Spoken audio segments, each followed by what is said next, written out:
being part of a network, being part of this, being part of something bigger, offering your services to work with others can sometimes feel like a real risk, but actually sometimes, often, it can be the opposite. It can be the making of your next thing.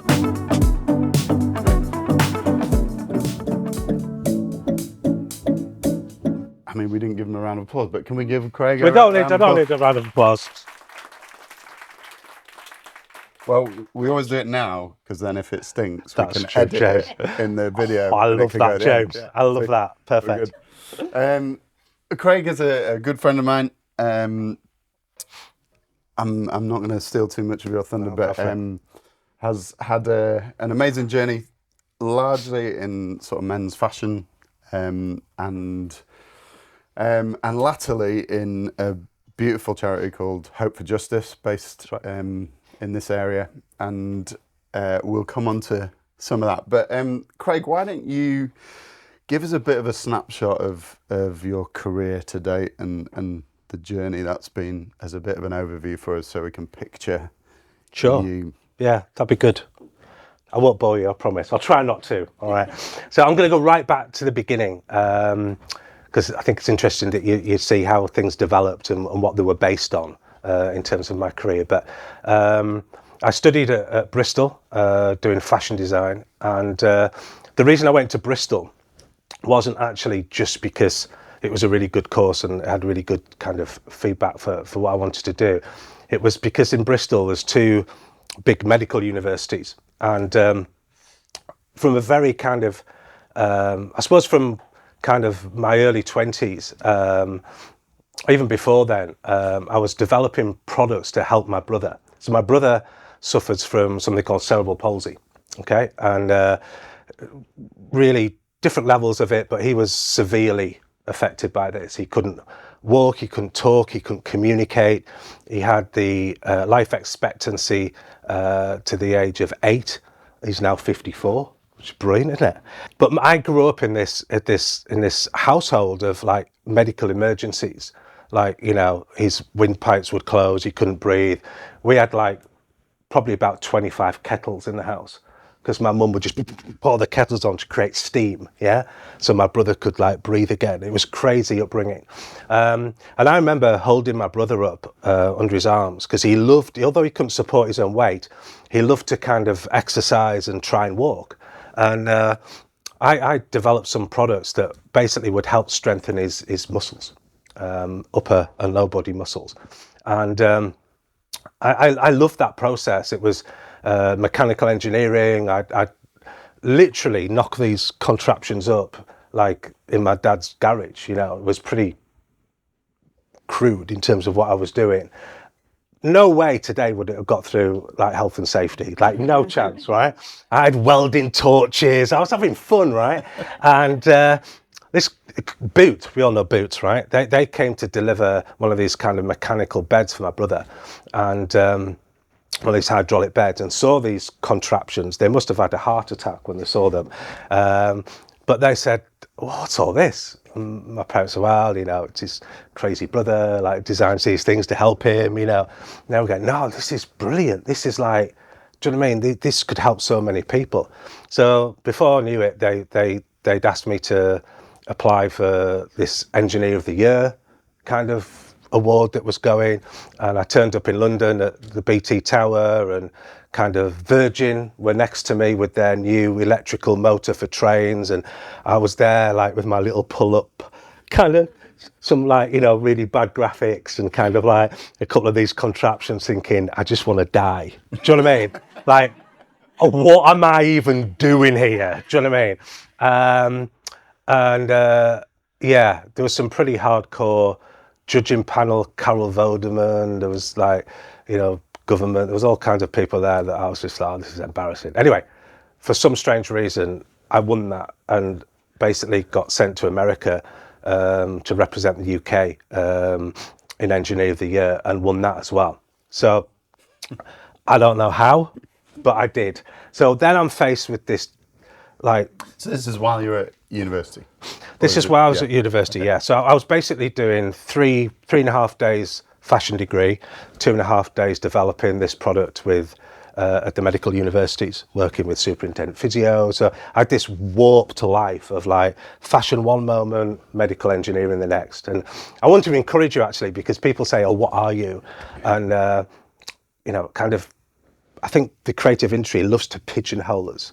Or the this, the that, the one dimension. You're either a graphic designer, but you can't be an illustrator or animator. You're a graphic designer. And, they put you in these boxes. And here I was thinking, actually, I don't know why I am. Like I just love expressing, do you know what I mean? My creativity and my problem solving and all of that. And actually, this looks very different. And even then, I was under the pressure to decide, was I going to do engineering or was I going to do fashion? And really felt the pressure of that, because I was like, well, I want to do both. Do you know what I mean? And they're like, nope, can't do both. Doesn't fit in one of our nice little boxes.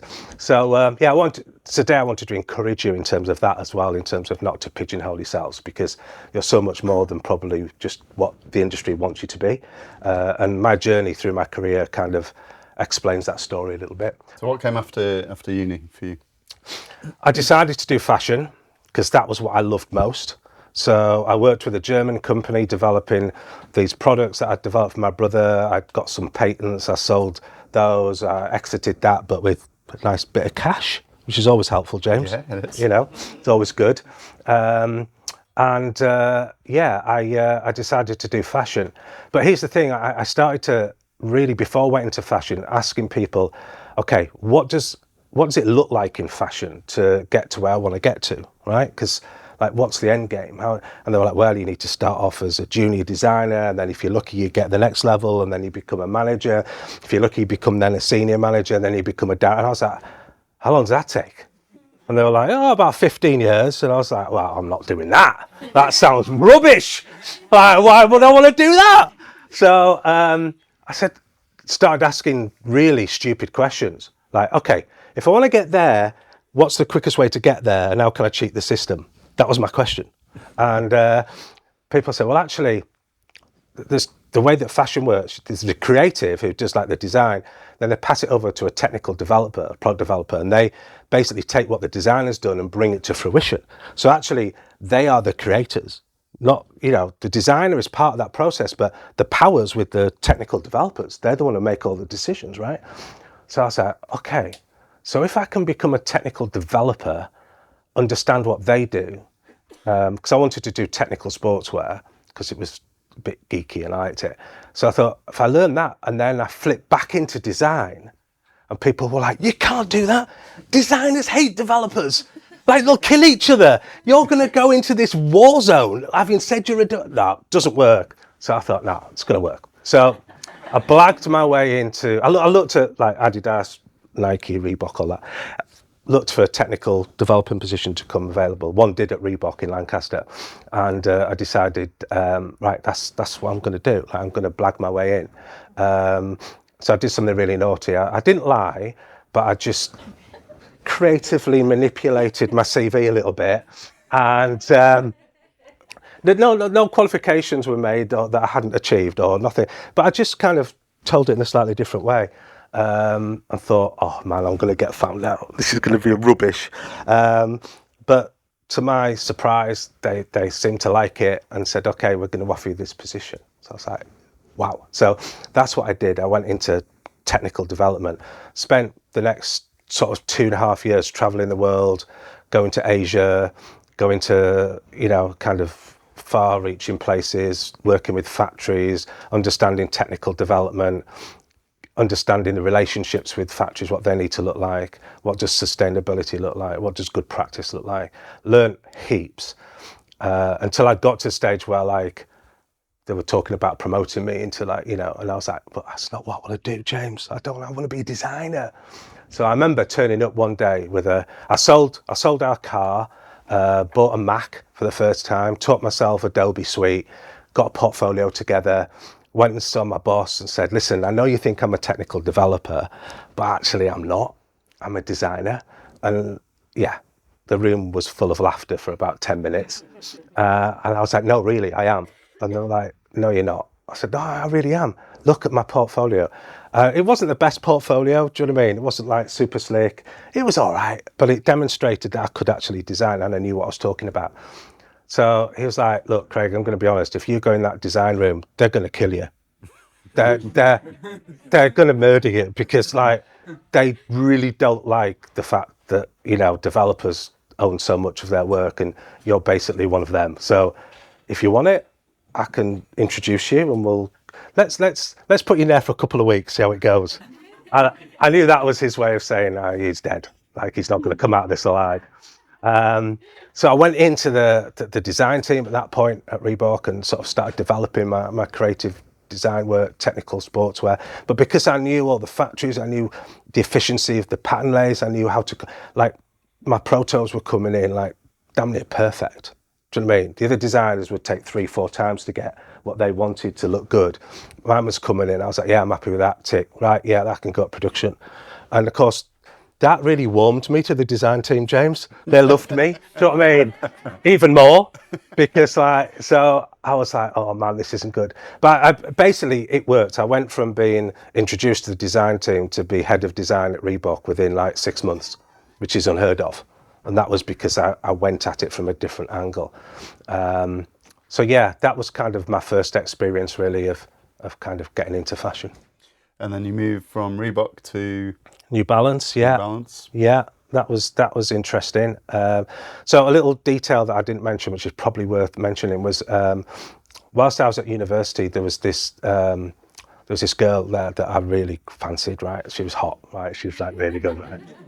But she was way out of my league. Right, totally out of my league. And so I took the next step of just being a friend, because like that's what guys do. But really, oh man, she was so hot. I was like, I really need you in my life. Anyway, a year's gone since we were friends at uni. She was a bit of a disruptor in the creative process as well, and we really got on well. And I phoned her up, having kind of left uni a year now, obviously at Reebok, and having not spoken to her for a year, she was not best pleased to get a phone call from me. You know, there was a few choice words said, and you know, because us guys are not really good at like that relationship stuff, really. I said, look, I just want to meet over a coffee. And she was like, yeah, great. Okay, but just so we're clear, like, you know, because she was with someone else. I'd been with someone else for 5 years. She was like, just so there's absolute clarity, like there's no feelings that I have for you whatsoever with regard to any romance or anything like that. I thought it was really bold of her and really crippled me because that was the only reason I wanted to be in touch with her. So I kind of got the courage to meet over a coffee, but I was going to Asia as well, so I had to wait a few weeks. And anyway, we sat down for coffee and she said, so we're going to do this? And I was like, yeah. And I was thinking, I know we want to do business together. I know we want to disrupt the industry. I know we've got great ideas together, but I'm on this journey now with like, you know, coming to an end at Reebok. You know, I'd been headhunted to go to New Balance to set up a new division, and it was all looking really good for me. And like this was something that was going to take me out of that process, that route to go. But I was like, and she was like, you don't look very convinced. And I was like, no, I am. I'm just thinking this through. Give me a minute. I've just like had my first sip of coffee. What does this look like in terms of my career path? And she said, well, are you going to ask me then or not? So I said, yeah, in a minute, I'm just working out how we do this. And she said, well, I'm sick of waiting, I'm going to ask you. So I said, okay. She said, will you marry me? I did not see that coming. Like, I thought we were talking about setting up a business together. Yeah. I was on completely the wrong path, James. Like, at this point, you could have like knocked me down with a feather. I was just like, I don't know, 3 weeks ago, you told me if I was the last guy on earth, there's no way we're getting together. And now you're asking me to, like, is this a joke? She was like, no, I've figured it out. Like, you know, we're best friends, but we're more than that. And I want to do life with you. And I was like, oh my gosh, like, what? Like, could you give me some warning? Like, you know, can I think about this? Like, do you want me to come back to you in a few weeks? Do you know what I mean? She's like, no, like, we can go and get the ring this afternoon. It's all good. I was like, okay, so this is my heart, it's what I want. So we got engaged that day, not even kissed her. Do you know what I mean? In today's society of like living with each other and checking each other out, nothing, just like a decision. Marry, not marry, friends, not friend, business, not business. Brutal, actually. Coin flip. So yeah, so I mentioned that because we did I did say yes. We did get married 6 months later, and yeah, we're still happily married today with 3 kids. So that's the soppy bit, but I thought I'd say it.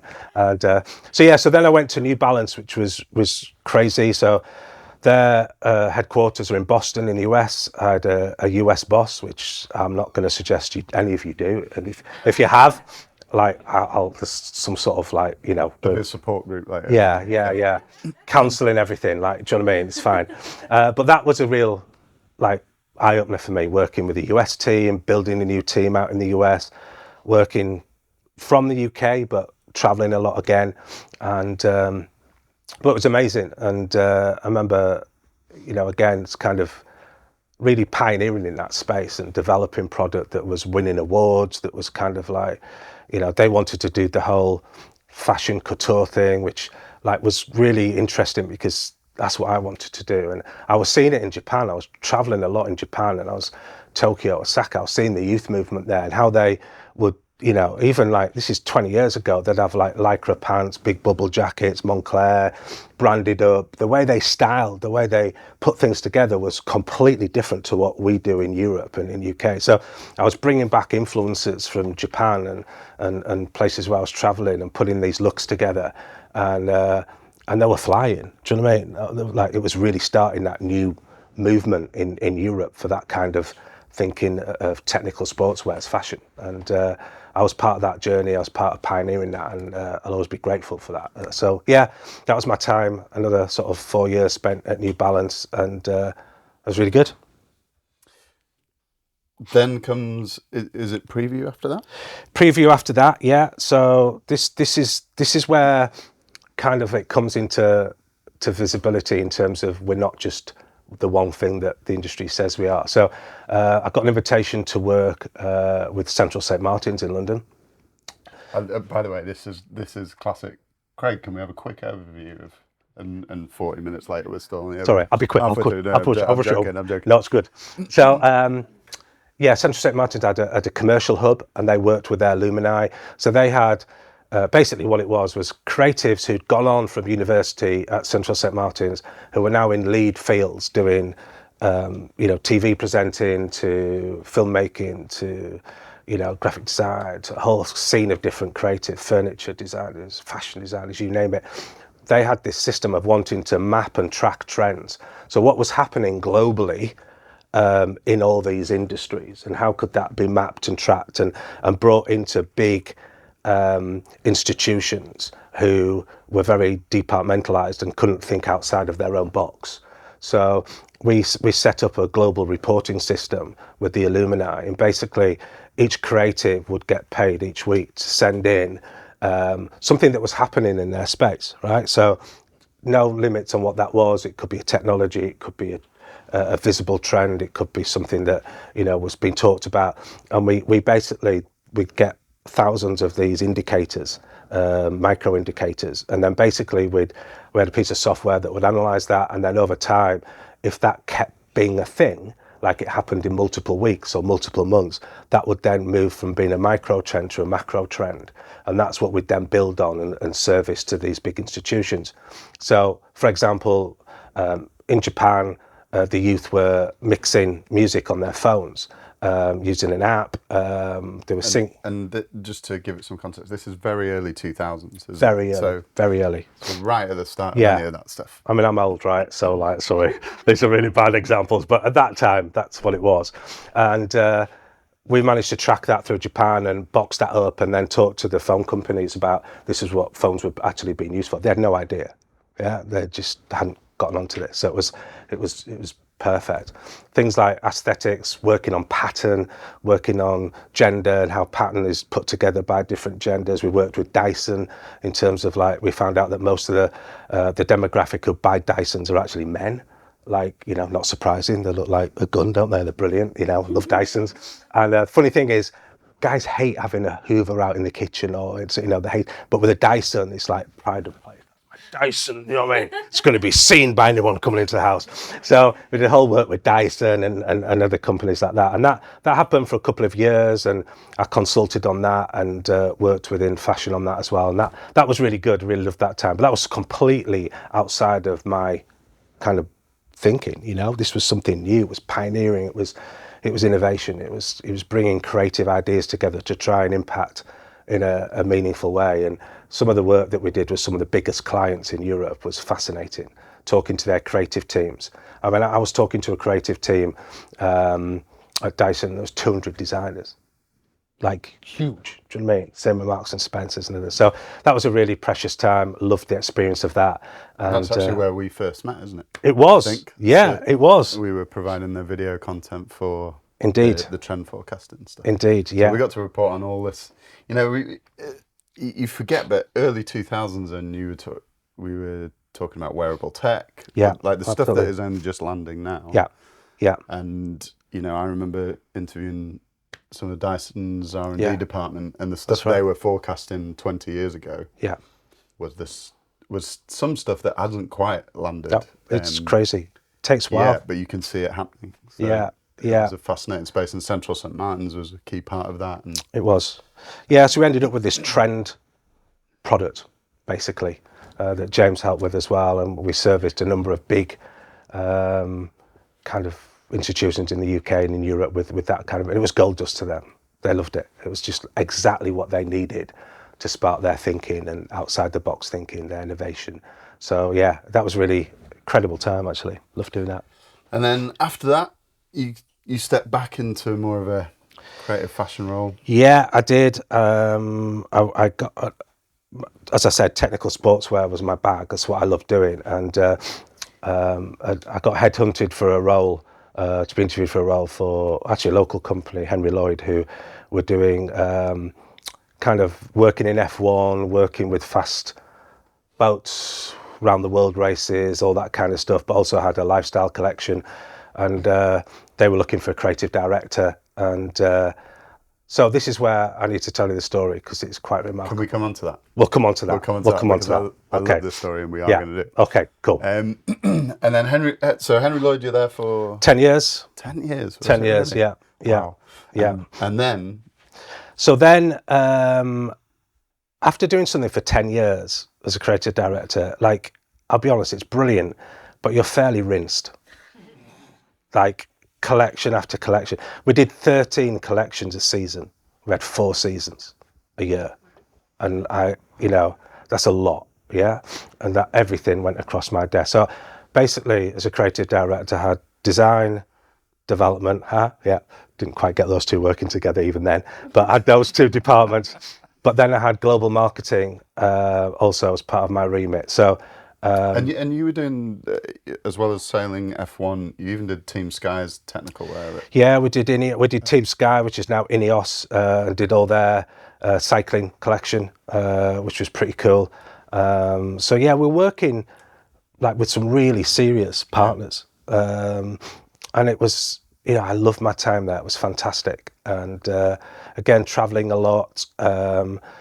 And kind of experiencing different cultures and bringing that into what we were doing.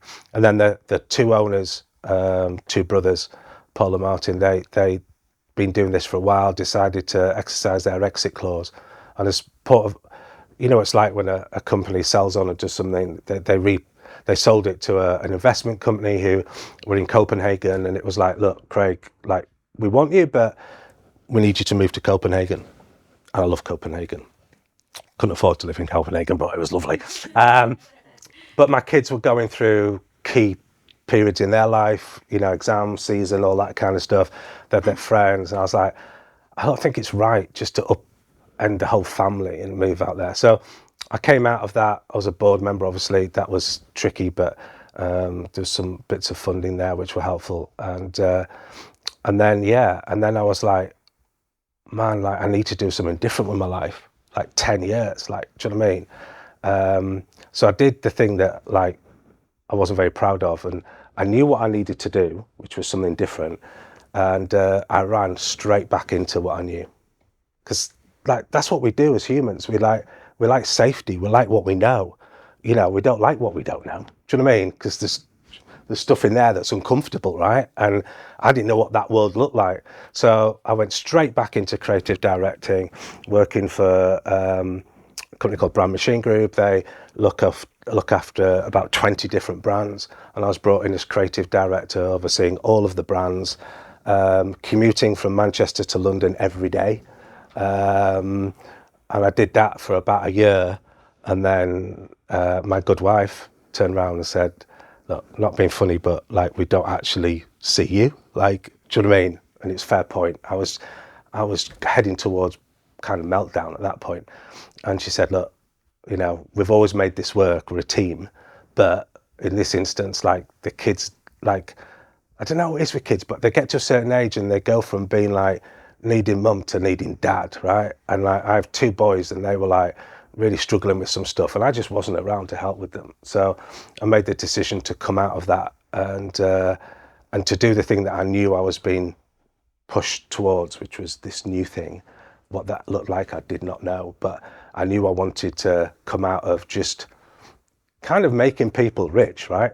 Because like, that is part of like what we do. Like, you know, if you work for a company, you're making like the owners a lot of money if you're doing your job right, and don't, yeah, he's making yourself good money as well. But I was like, I'm not really impacting the world with what I'm doing. So yeah, it was a crazy time.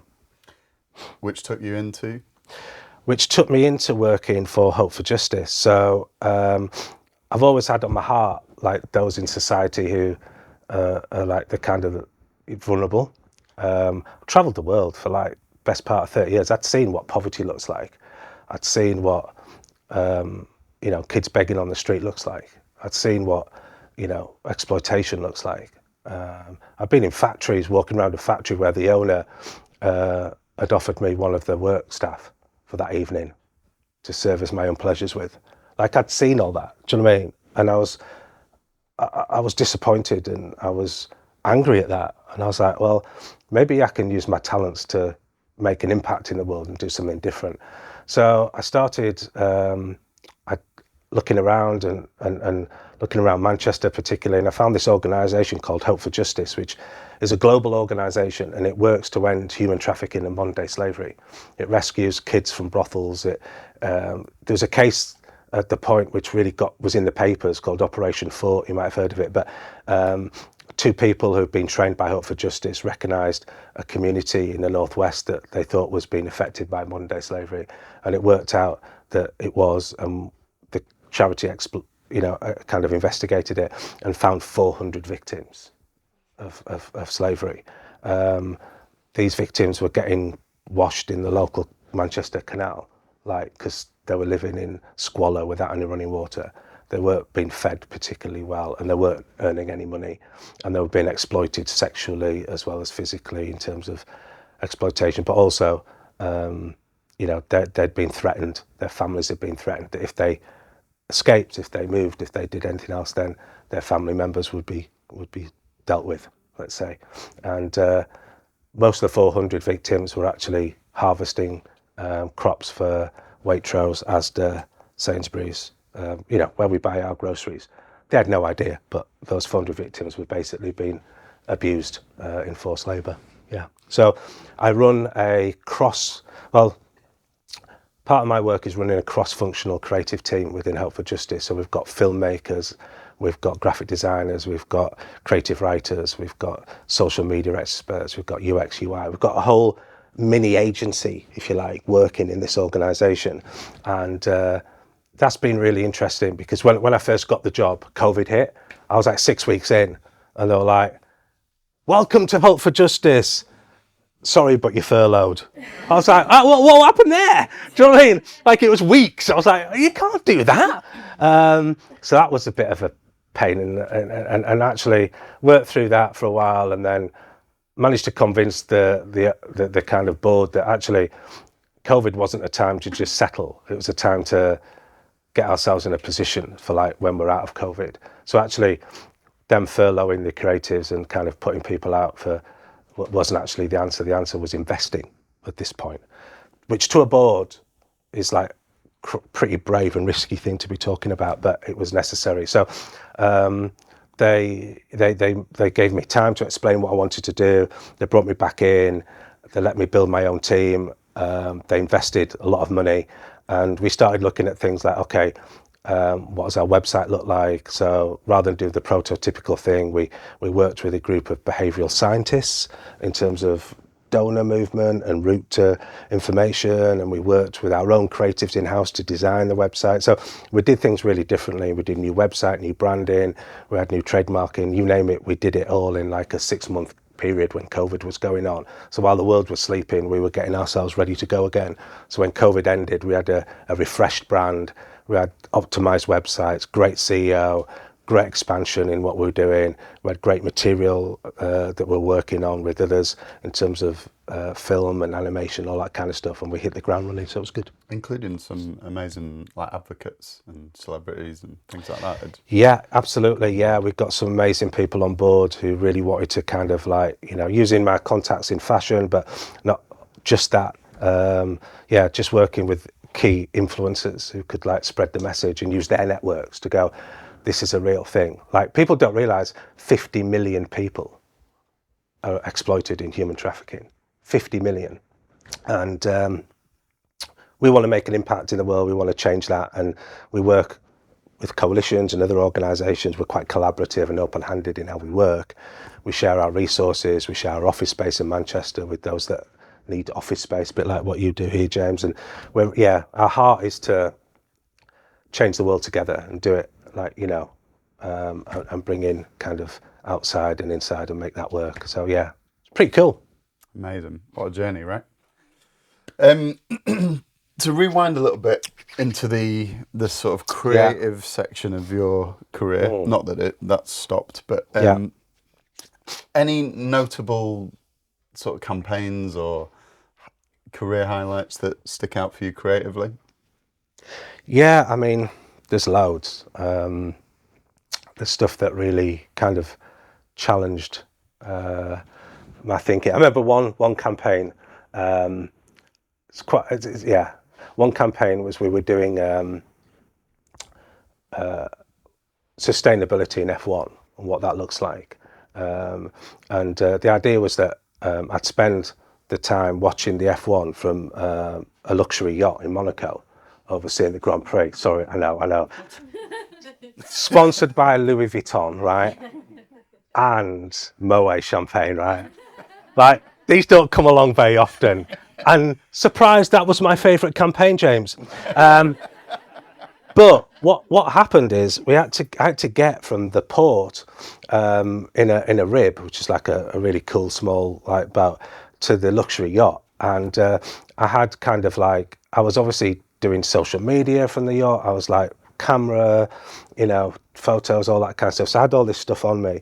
And as I was transferred from the rib to the luxury yacht, I slipped and fell between the yacht and the rib and went straight underwater with all my camera equipment, my phone, my iPads, my Mac, everything, like just lost everything. Yeah.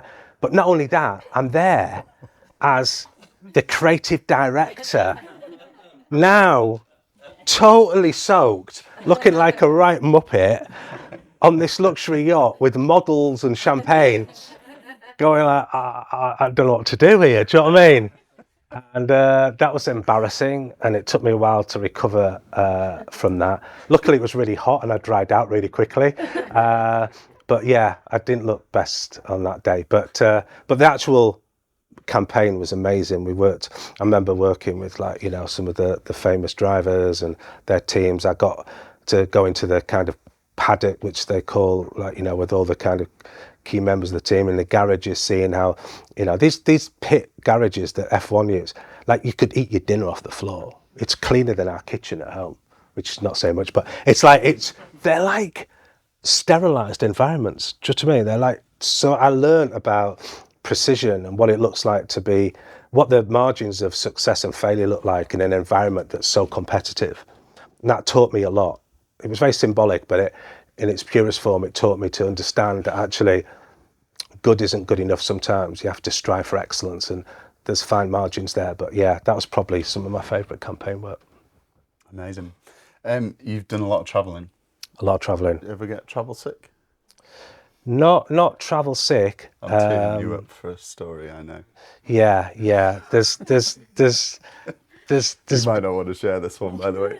no, there's been times where I've pushed the boat a little bit too much on trips, have fallen ill, and have tried to get on planes and not been allowed on them, That is which has caused the probably the best one I had. This might be a different story, but I'm gonna. Mine's the Mallorca one. All right, okay. Okay. I'll tell you this one. This is better. This is better. This is better. So, I get the job at Reebok as creative director, and the first thing that I'm asked to do is go to one of the industry shows, which is a massive kind of like technical sportswear show, one of the biggest. And I had to travel out there. It was in Europe, and they told me I'd be sleeping on a boat in the harbour that night, and then I had to get an early flight with my team back to the UK in the morning after. And trade shows are pretty dry sometimes, do you know what I mean? I was new into the job, I didn't know a lot of people from, kind of, yeah, it was all right. But that night I thought, this is, my team out there, it's creative director, it's time to like show them a good time, right? So I remember in the pub at 11 o'clock standing on the table and inviting the whole of the pub back to the yacht. And we took a lot of booze out the pub, like to the yacht, paid for it, but like, it's a lot of takeouts. And there was about, this yacht was designed for probably 15 people at max. We're probably about 50 on the boat. Someone brought their decks and, we had music. And I remember waking up. So we had to leave the yacht at like 6 a.m. to get a taxi to the airport for this flight back. I had a really important meeting with my bosses. I remember that. So it wasn't a wise move. And I woke up kind of half naked with a bottle of beer on my chest. At about 8 o'clock, the yacht was trashed. There was beer, there was stuff that you didn't want to know was there. My team were like, sorry, boss, what do we do? So we had a clean-up mission. We got the yacht cleaned. We missed our flights. We got to the airport. I said, listen, we need to get back. I've got a meeting this afternoon. They said, well, you're going to have to pay for all your flights again. I was like, what? No, we've just, it's your fault. Do you know what I mean? You've missed the flights. So, okay, feeling really, really sensitive at this point because, like, we'd partied too hard. And the guy behind said, Henry Lloyd jackets. I was like, yeah, because we all had Henry Lloyd jackets on. And he was like, my favourite brand. We love Henry. In fact, me and the guys here were just saying how we love Henry Lloyd. I was like, I see an opportunity. How much do you love Henry Lloyd? We love it. Enough that if we were to gift you these jackets, you'd get us on some flights back to the UK. Oh, absolutely. So none of us had any jackets when we got back, but I wasn't about to put in a big bill on my second day for flights that we'd missed because we were partying. But it was a great time. What can I say? I don't regret any of it.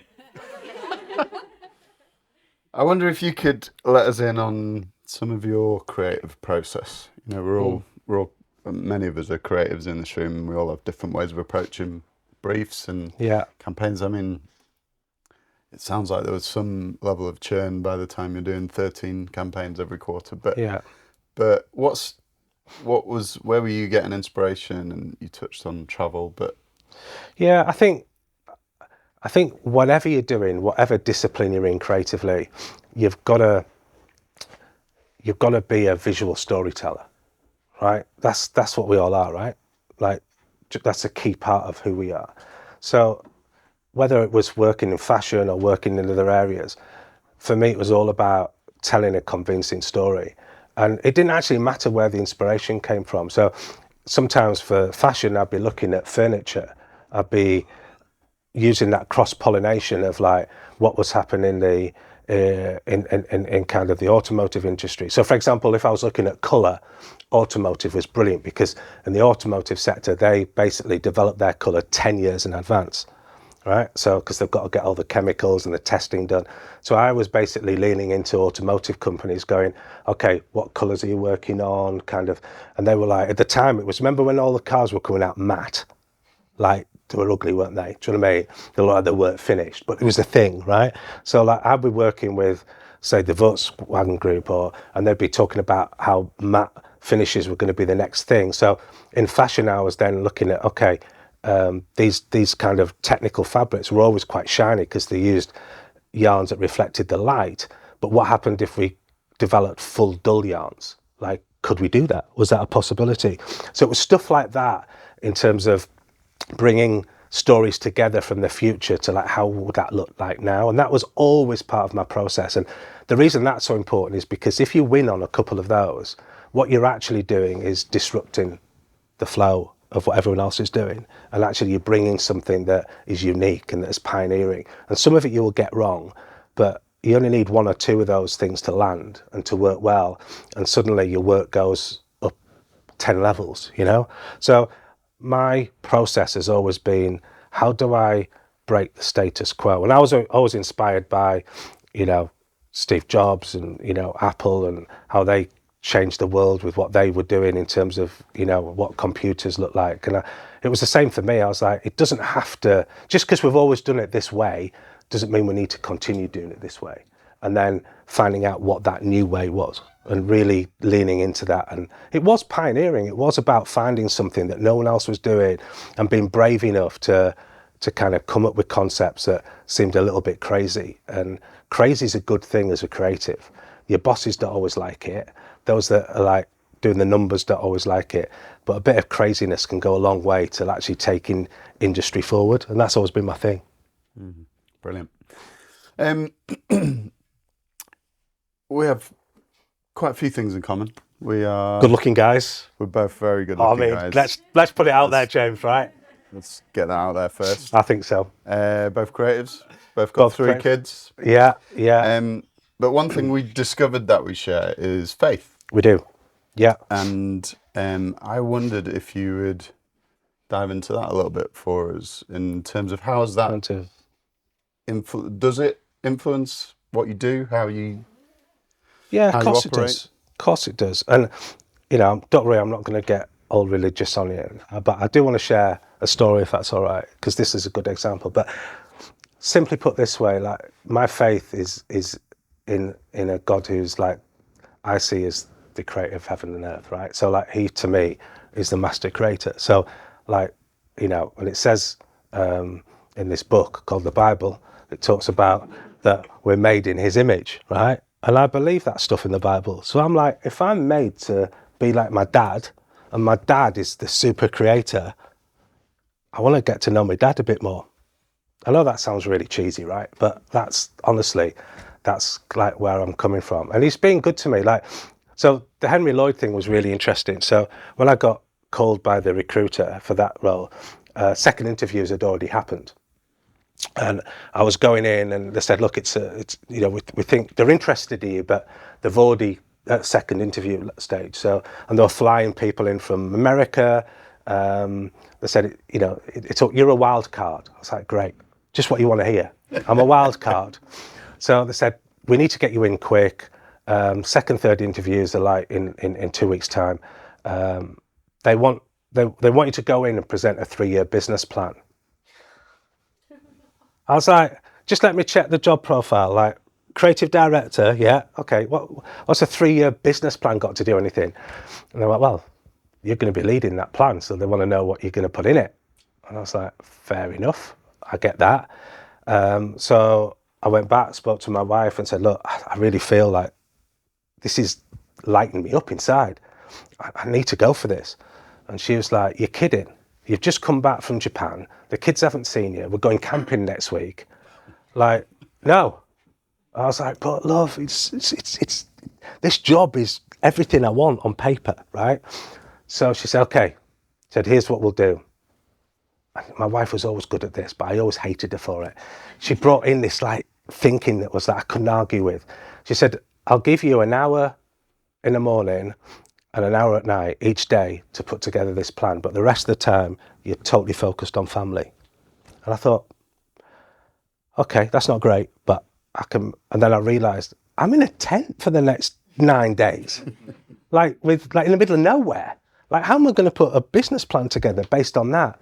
So I did what I tend to do, and I kind of, brought my dad into it and just said, look, Heavenly Father, I need some inspiration here. Like, whatever I do is not going to be good enough because, I can't even charge my Mac up. So I just need help, right? And I thought, okay, and I went to bed that night in the tent. It wasn't really a bed; it was more like a sleeping bag. But anyway, I woke up and I had this idea of like what this company could do. Like, okay, it was in technical sports where I was working with all these big brands, all these big industries. But actually, what if it really kind of was bold and courageous enough to do something completely different and branch out and do technical tailoring and do all these kind of crazy ideas that I had. And I thought, well, what have I got to lose? Like, I'm already knackered because I'm in like a tent and I've got nothing to show. So whatever I produce isn't going to be great. But the only way I'm going to win is by exciting them about the potential of what they've got, but they don't yet understand. And that was me being really, really obnoxious because, like, of course they understand it. They're running a successful company for the last 30 years or whatever. So anyway, cut a long story short, I arrived back from holiday on Sunday, managed to get a bit of a creative deck kind of working, not that great.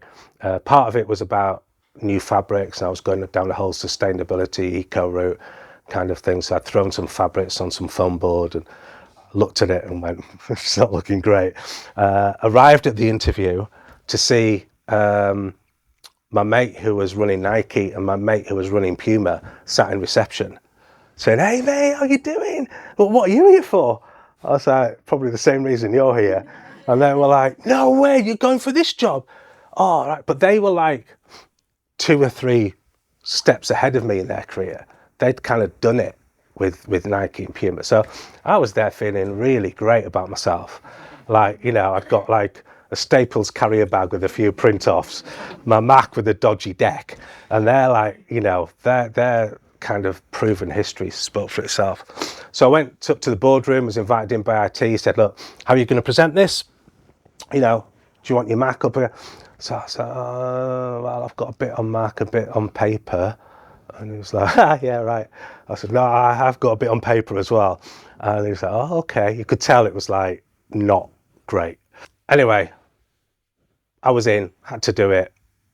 Was in the interview for kind of like 15 minutes or so. And yeah, it was weird until I remembered that, like, before I went on holiday, my wife kind of like dragged me along to her church down south. And this crazy woman came up to me and said, God's spoken to me. And I was like, oh, I always get these people, like, do you know what I mean? And she said, God's told me you're going to get God's keys.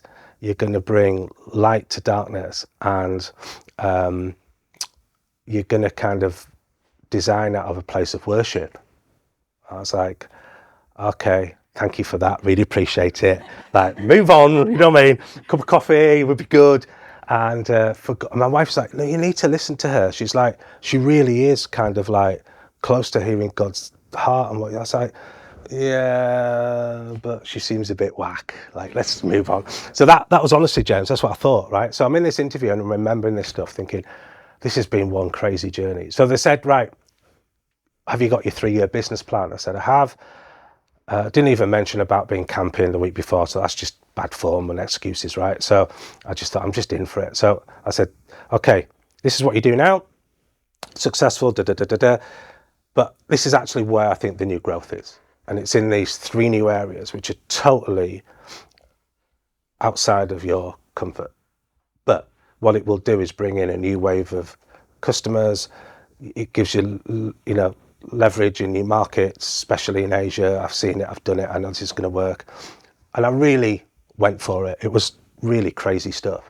That word crazy again. And they said, okay, we're going to have to stop the interview now. I was like 5 minutes in. I was like, whoa, have I bombed? Like, this is a new one on me. I've done this in record time. And they said, we're going to leave now and we'll leave you with HR. But before we leave you, we want to ask, have you seen this document? What document? And they brought this document onto the table.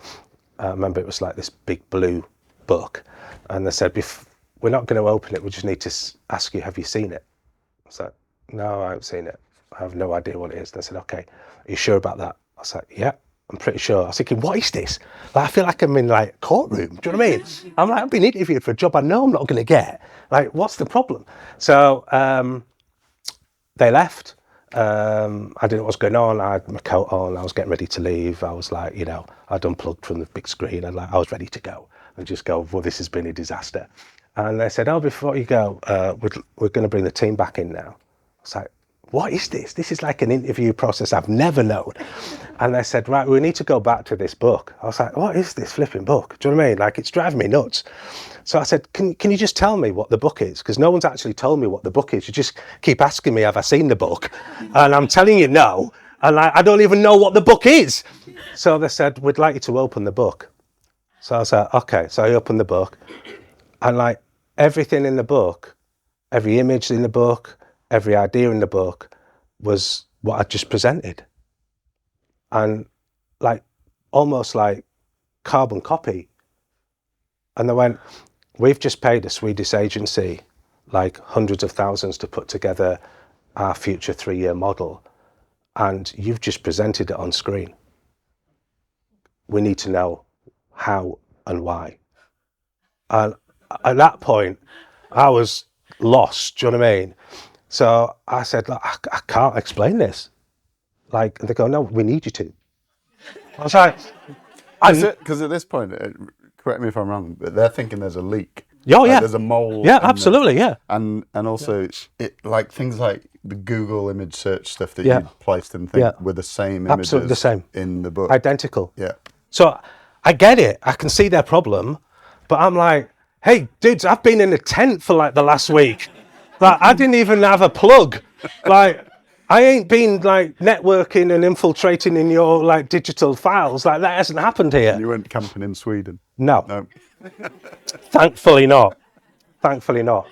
So it was a bit of a standoff actually. And they said, okay, well, we don't really know what to say. So, well, I'm either pretty good or I'm not who I say I am. You've got to figure that out. But like, where do we go? And they said, well, we're at the last stage of the interview. We need to figure this out. They were very kind about it and said, we'll be in touch, which you kind of know. It's like, thank you, but no thank you. Anyway, they phoned up 2 days later and said, we've talked about this at length as a board. We don't understand quite what's happened, but we need to ask you again. In this story, is the Michael Rowan to... Sorry? The Michael Rowan to shore thing. Yes. Is that in the same... Yeah, that's in the same thing. Can you, because there was a bit about personas. I just love this stuff. So I can't even remember, James. It was. Tell me, unpack it a bit for me and I'll remember it. Well, I seem to remember them asking you about personas for customer profile stuff. Yeah. And you froze, right? Yeah, that's right. But then a song comes in. Yeah. Michael, yeah, exactly. Yeah, that was right. Yeah, they did. And I can't remember how it played, but this thought came into my mind. The name Michael. And I was like, I can't just say... an old hymn or something. There is. There's an old hymn, Michael rowed the boat ashore, right? That started playing in my head. And they were like, so, can you explain the persona groups that were going to be part of this new, target audience that you're talking about? And all I could remember was like this Michael song playing in my head, So in the middle of an interview, in the middle of like them talking to me, I just went, Michael! And they were like... And he's rowing a boat. And he's rowing a boat. And they were just like, okay, this man is a psycho. And I can't remember how that worked out. But their customer profile, when they showed you the book, was a guy they'd called Michael. That's right. That's because right. they're Henry Lloyd sailing, right? Yeah, with the boat as well. Rowing a boat. Yeah, that's right. I remember that now. It was such a crazy thing. But the bit that I wanted to mention was, so their phone asked me again, had I seen it? And I said no. And they said, the only way I can explain it is heavenly inspiration, because that's actually all I could explain it as. And they, to my surprise, they took that as an answer. I was like, wow, if I'd have only known, you'd just have accepted that. I'd have told you that at the start. So they accepted that. They offered me the job. And 2 days later, they invited me into they said, we need to know what you want. Can you come into the office? So I said, yeah. So I went into their office in Worsley and they said, so what do you want? And I said, right, well, I want these walls knocking down because I want to have an open, office, particularly between design and development. This is what I need to do. So those walls need to come down. I need to, and they were like, what are you talking about? I said, well, you've just asked me what I want. And they said, yeah, the question wasn't what do you want, is do you want a Mac or do you want a PC? And you're talking about knocking down walls. So I said, yeah, but we need to do this. And they're going, okay, this guy is really crazy. So they said, oh, we've got this guy who works on kind of a DIY man. He'll be able to tell you which walls are stud walls and which are load bearing and all that kind of stuff. So this old guy comes in and brings out the original plans and he throws a bunch of keys on the table. GODS keys. And suddenly I'm thinking, that freaky woman who told me, in church, I was going to get God's keys. They're God's keys! So I was freaking out at this point. I didn't know this, but yeah, did you know? No. So I was like, okay, that's interesting. Okay, what do I do this? And she said I'd be working out of a place of worship. Well, that's weird. Let's see what that looks like. And then so he unrolled the original plans. He said, right, all your teams, your design team, your development team, your marketing team, your kind of technical team are all this side of the building. And he said, this is it on the map. And on the plans, and on the plans of the building, where all my teams were, it had the word worship. And I was like, am I making this up? So I said, can you explain this? He said, yeah. He said, basically, the part of the building that you and your team are working in is an old chapel. And these are the plans of the old chapel. And basically where you're stood is where they would have had worship. And this is where your teams are going to be working. And I was like, this woman, this crazy woman nailed it. She really did, in my understanding, hear from God on that day. So all of that was a way of just how my faith has inspired and been inspired by a Heavenly Father who I know is for me and not against me, and he wants to see me succeed. And that's my relationship with him, and that's always been part of woven into my whole career path. But these are the stories, but I think that's the one that stands out to me most, where I was nervous, I thought there's no chance, and he was like, no, I've got a plan and purpose, and this is what I have for you. Pretty wild. Very wild, James. Pretty wild. We've got kind of 5-10 minutes before we wrap up. Hope for Justice. Let's land there, and then we'll have some questions from the floor. But what are your hopes, dreams? What are, Josh is here. Josh is part of the team, design team. Please go over and say hi, when we grab coffee afterwards, and network. And I'm sure there's going to be ways that we support Hope for Justice, and that'd be cool. Just even in just a creatively inspiring way or whatever. But what's your kind of picture of what's happening for Hope for Justice? And also, I suppose there's this, and you have kind of touched on it, but is it, you spent a lot of your career going around factories and so you have a kind of, what's your take on things like fast fashion? And it's a good question. So obviously fashion's close to my heart, and slavery is absolutely, and human trafficking are in fashion. So to answer your first question, my ambition at Hope for Justice is to live in a world free from slavery. That's what I'm all about. That's what Josh is all about. That's what the team are all about. And we have this inner cross-functional team, but we do reach out and work with agencies and freelancers as well. So I'm just saying that in case there's anyone with a burning ambition at some point to want to work in it. When we do pay people as well, James. Mm-hmm. We don't exploit people. All right. But there is that, and part of the reason I wanted to come today was express that in a creative environment and say, look, we work across all types of creativity, and there are often opportunities to work with freelancers and consultants and to be part of our team for a season. And that's something I'd like to put out there. So if there's anyone, you know, who thinks actually I would love to do something like that and test that, then I'm always up for that conversation. So the ambition is to live in a world free from slavery. We're a global organisation, so we have offices and work globally. But I suppose in the UK is really where my heart is at the minute, because politics aren't really helping us. You know, it's all about immigration. It's all about small boats, and it's all about, at the minute, those policies are stopping victims of trafficking being identified and supported. And actually, the government are actually in this space are pretty much working against what we're trying to do, which is really tough.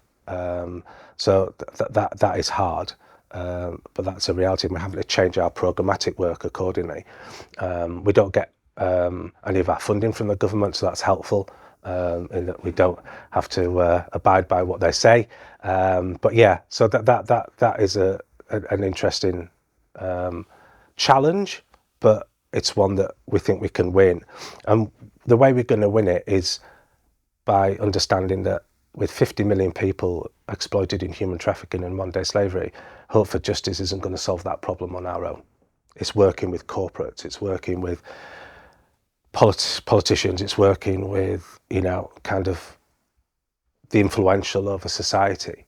So we set up a little division of Hope for Justice called Slave Free Alliance, a social enterprise, and we wanted to work with companies who probably do have slavery within their supply chains. We started that 5 years ago. We've now got over 150 clients, 15 of the FTSE 100, so big companies like Virgin and others. And yeah, that is really starting to take off. And what we do is we put our arm around organisations that say, we can't say for sure that we don't have slavery in our supply chains. Can you help us identify that? If you're a company in the UK and you turn over more than 36 million, you have to have a modern day slavery statement on your website, and you have to demonstrate that you're doing something within your organisation to tackle it. And we help companies. So for example, we work with VF Corp in fashion, who North Face, you know, big brands. We also work with Boohoo. Now, Boohoo, as you probably know, have got a really bad rap with regard to their sourcing and supply. You know, there's a few companies like Shein and Boohoo who are known for fast fashion, right? And selling stuff cheap, getting it manufactured cheap, squeezing suppliers for, you know, profit, and really not really understanding compliance or the way to work their supply chains to really respect the fact that there's exploitation in there. And people look at us and go, why would you work with Boohoo? And my response is, why wouldn't we want to work with Boohoo? They're one of the most progressive offenders of supply chain exploitation. That is where we want to work. We want to be right at the root cause. We want to be helping them understand why it is a problem with what they're doing. And we are really embedded with Boohoo in terms of they've signed up to one of our policies. We're able to go in and visit their factories. We're on their board of compliance. We're working with them to improve. It is not going to be an overnight thing, but we're working with them and they are improving and they are seeing change.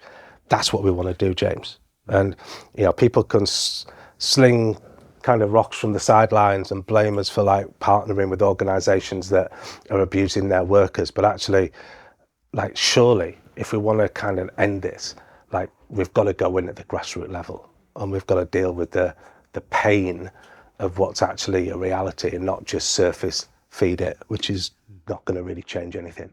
So, yeah. Do you have off the top of your head sort of numbers of people freed through Hope for Justice? Or Yeah, I do. So last year we freed and restored over 200,000 individuals through our work, which I know is a big number, but like, you know, it's reality when you see it. Like, I've travelled and I've seen stuff, but I've not really seen it. Do you know what I mean? Until I worked for Hope for Justice. I've, you know, walked into a brothel and I've seen a 14-year-old girl tied to a bed. and sold for sexual exploitation. And what they do in the brothels, they have a little notebook that they tie to the bed, and the person managing, overseeing that group of girls will write in the notebook how many men that girl has serviced that day, and every day is a different day and a different number. And let's just say the numbers that I saw in the book never went, the daily numbers never went lower than 30. 30, not 3. I mean, obviously once is bad enough, right? But plus 30, at that point, you know, we're talking gang rape type of situation. Not only that, but I was horrified to find that her 3-month-old baby was also tied to the bed and had been sold for sexual exploitation. And when we rescued Anna and her child, you know, it was awful. We had to do reconstructive surgery on the baby. We had to, like, you know, and though that's when it gets to its darkest, you know, when you see the reality of that. So when I talk about, oh yeah, we rescued and restored 200,000 lives, the numbers don't mean anything to me, because I see the single, you know, individuals, and I know them, and don't know all of them, but pretty much know most of the stories. And actually it's I always think, even if it was just Anna and a baby, like that's enough for me. I'd give my life to helping Anna. Do you know what I mean? So the numbers are important because they show the scale of the problem, but actually just being able to help one individual at one time.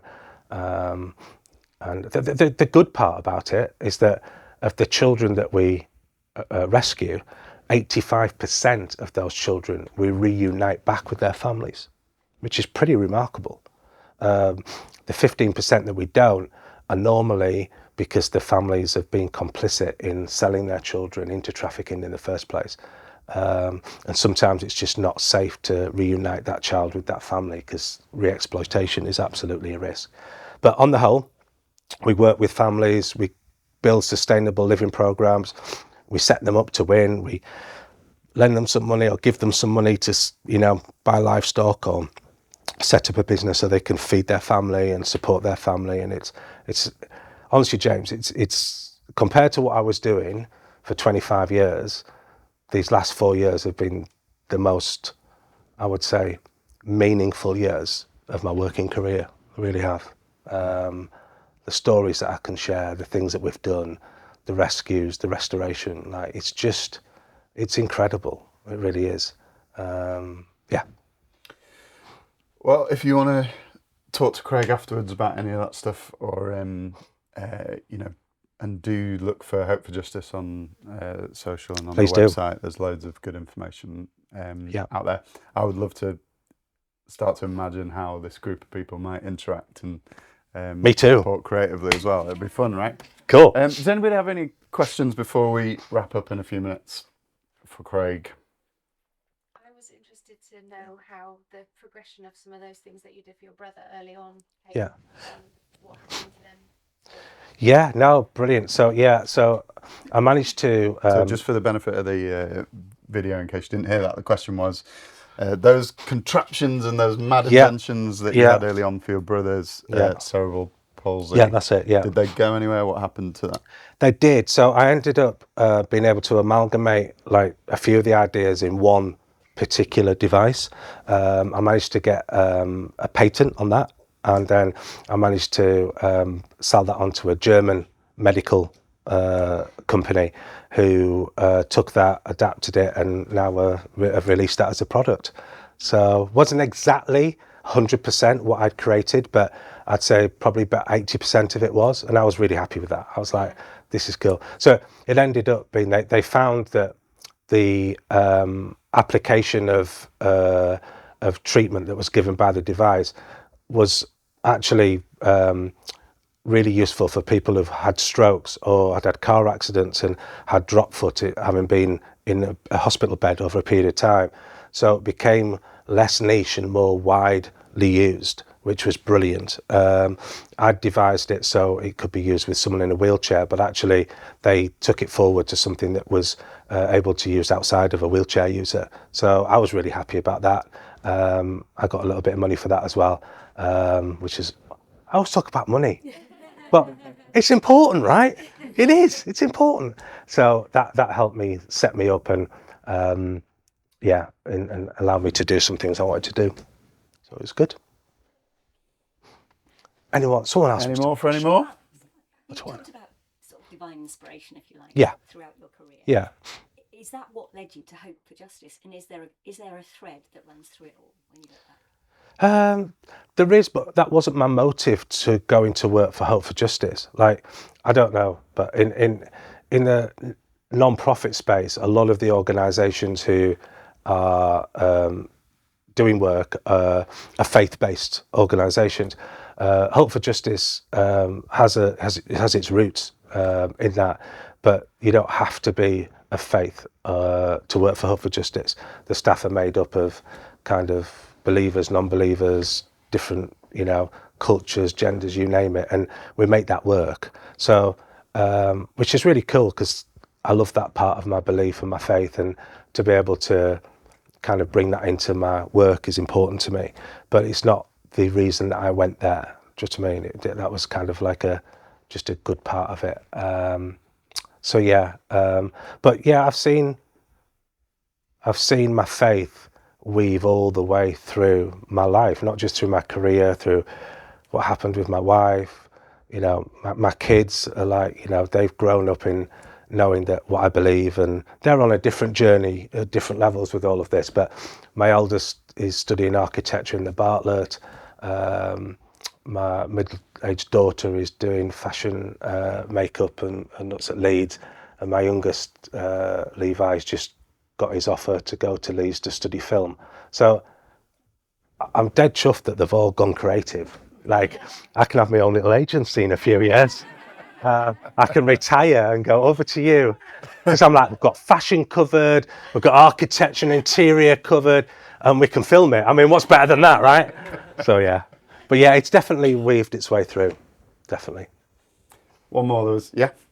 Hi. I found it really interesting what you said about kind of being put in a box. Yeah. Of like your skill sets and actually having more than just one set of skills that's actually kind of branched out. Yeah. I'm curious to what would you advise, like, for any of us kind of on that side of things, where maybe we have skills in so many different areas, but you kind of getting pigeonholed into like one set of stuff where actually like you want to spread and do lots of different things? Yeah, it's a good question. I think it depends on what you want to do. Like you were saying earlier, like you've done loads of different things, but the problem with the industry is if you tell everyone what you can actually do, they either don't believe you or they see you as a generalist of everything, and actually what they really want is a specialist. So the way I managed to get around it was I basically, all my kind of CV and my kind of output to companies was as specialist as I could make it, right? It really was. But what I found is that when I then went in to those organizations or got a job in those organizations, basically the creativity side does leak out, and it can't be helped. You can't stop it. Do you know what I mean? And suddenly people are like, actually, that was a really good idea. Like, can we talk a little bit about that? So I never go out and say, I can do all these wonderful things, because people just go, what are you? They can't get it. They don't understand it. They don't understand. And it's often HR ticking a list to get you to interview. And if you've not filled in the right words, or you've had it. So specialist every time. And then I really open up when I'm in through the door and go, actually try and get involved in things and put my hand up for things and go, actually, web designers, UX, UI, I know you're working on that. Do you mind if I just like have a look at what you're doing? And they're like, okay. And, they're showing you. And then you're like, it'd be really great, wouldn't it, if something like this could have, you thought? And then they get the idea and then they get inspired by that, because they're often, people who've worked in an organisation for a long time, they become, kind of siloed. And actually having someone to bring in and talk about new ideas, if they're the right sort of person, they'll warm to that and take to that. So that would be my recommendation, is like, go in specialist, but then let your whole creative kind of skill set out when you're through the door and just see where it lands. And often it'll take you to places that you'd never imagined. Do you know what I mean? I'd add to that as well is just I don't wait for the client. Mm. Like, don't wait for the job to land that's the one you want to do. Make it anyway. Yeah. And you know, even as an agency, we've started doing that. You know, there's certain films we were like looking for the client, and it just wasn't coming. And you know, I went and had to get a neon sign fixed for something, and this place was just wild. And I came back to the guys. I was like, "Can we make a film about this?" We just went and made it, and it's just brilliant, like so much fun. And then sure enough, someone saw that and went, "Oh, we'd like something like that." And I think that's how you know, especially when we get inquiries for work from people, when we get people wanting to work for us, the people that I think are set apart are the people who make anyway. Who, like you say, it leaks out. Yeah. They're just creating because they have to create. I always point to Chris, one of our senior animators, because some of his best work is not done in this building. Like, it's done at night on his iPad, and then he pops it on social media. You think, flipping heck, Chris, like, we've got to work out how to take that. Like, I've got to find the client now for that thing because it's so cool. So yeah, it is about like that. when makers as well. You don't wait for the invitation. Like, do the thing you want to do, and then it'll it's like honey, isn't it? It Just is. attract. It is. We recently just did we decided if we were going to Hope for Justice change the world, we needed to work together as a sector. So we set up, we're one of the founding members of a coalition to stop slavery. So this is like 40 or so organisations like ours coming together, and we decided we'd do 2 campaigns in the year together, united, one voice. What could we achieve? And we produced 2 1-minute films, one around car washes, one around nail bars in the UK, which is very much where trafficking can happen, or exploitation can happen. And we reached out to Universal Films and said, "Would you help us create this? We've got a budget, but like it's only this. Like, can you help?" And they said, "Look, this is really inspirational. We'd love to help you with this. We've got an art director called Billy Boyd Cape, who's like really sought after. He wants to be involved. Come down to London, we'll sort it out." So as part of the coalition, I went down to London, met the guys, had a really good brief. They said, "Right, we're going to put a team of 30 crew on these films. We're going to do it, on top of filming we're already doing. So we'll we know you haven't got any money and all the rest of it." And they were brilliant. We did a film, one of the films we did in a strip joint, and we had someone there who was purposefully just making sure that the women in that film weren't kind of objectivized or treated. It was brilliant. They were so professional, until I got a letter from them, James, after they'd created the film, and it was an invoice for £480,000. Wow. I was like, "Oh man, I'm going to lose my job here. Like, what is going on?" So I had to tell the coalition, and they were like, "This is over." So I was like, no, I'm going to call them. It'll be cool. Thinking, it's not cool. So I phoned them, and they said, "Oh, Craig, don't worry." I'm like, "Oh, I've not had sleep for 3 nights." And they said, "No, that was just to show you the value of what we've produced for you. It's not actually an invoice." I said, "Well, it's written in red and it's got invoice written on it. Like, it's an invoice." No, but there's no payment required. The reason I mention that is just because, like, working to bring impact, it also means working with partners. It means working collaboratively. It means working outside your own lane. And we're always kind of trying to develop that, be open-handed and collaborate with others around that. And I would say, I think collaboration is one of the key identifiers of you expanding your reach within your networks, within your work. And sometimes it costs to collaborate. Sometimes it's sacrifice to collaborate. But actually, in my experience, you win more than you lose. And therefore, being part of a network, being part of this, being part of something bigger, offering your services to work with others can sometimes feel like a real risk. But actually, often, it can be the opposite. It can be the making of your kind of next thing. So just wanted to encourage you with that. Brilliant. I think that's a fabulous place to land. We've overrun slightly, but I hope you have appreciated it. Could we thank Craig? I'll get a clap. Cool. Thanks, guys.